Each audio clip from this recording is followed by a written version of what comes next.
Mduduzi Bacede Mabuza lodonsa iminyaka lengama-20 ejele uphila ngetithelo, ijusi kanye nemantokomane khona ngekhathi ejele njengoba solo angayitholi imvume yokuthola kudla lokuchamuka ngaphandle.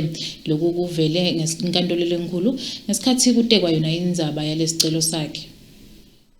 Namuhla enkantolo lenkulu embikele ijaji Titus Mlangeni bekade kuvele indzaba yaBacede Mabuza logwetshwe iminyaka lengama-25 yobuphekula-sikhuni kanye nekubulala.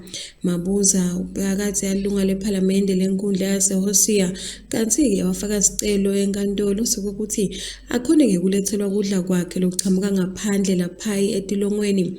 Mabuza uthi isizathu salokhu ngulokuthi uphathekile futhi udokotela wakhe kunekudla kwakhe njeke lokubhekene naye lokufuna ukuthi akudle ukuze ukuthi ade ukhona kuphila kahle. Kanti-ke Mabuza kumanje ngekhathi yejele uphila ngejusi, tithelo kanye nemantongomane njengobe solo akayitholi imvumo yokuthola kudla lokuchamuka ngaphandle. Kanti-ke ummeli wakhe uthi Mabuza lokuthe aceleke kudla lokuchamuka ngaphandle akusuke ukuthi wentiwa ukuthi unemali, kodwa-ke bodokotela bamtshela kudla hlukile lekufanele ukuthi akudle.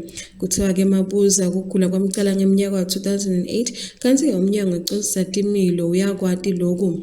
Ummeli wembuso kuphikile ukuthi umnyango weCizatimilo uyakwati ukugula kwaMabuza wase uyasho ukuthi uma bangase-ke bamnikete le mvumo yokuthi athole ukudla kwakhe lokwehlukile ngabe sekubadalela umonakalo njengoba wonke umuntu losejele seyangafuna ukuthi athole ukudla kwabo. Uphindze futhi uyachubeka ummeli wembuso uyachaza ukuthi umthetho wetemajele uthi kuvumeleke labangakagwetshwa ukuthi bangalethelwa kudla ekhathi yejele. Ummeli waMabuza uthi lokhu akusiloke liciniso ukuthi bonke batawufuna kudla kwabo. Uphindze futhi uyasho ukuthi bavumelekile njengoba kwenteka nanyalo kusibalethelwe kudla ngekhathi yejele njengoba bakhona ukuthenga etitolo tawo-ke umnyango weCizatimilo letikanekise khona emajele akuleli. Le jaji Titus Mlangeni alikasikhiphi isijubo sayokela indzaba. Mabuza kuleli cala umelelwe nguMzwandile Masuku kanti-ke umbuso umelelwe nguSibonginkosi Dlamini lochamuka ehhovisini lengcwele yetemthetho. Uyakhanyisile Mabuza endzabeni temsakato weChannel yeMaswati.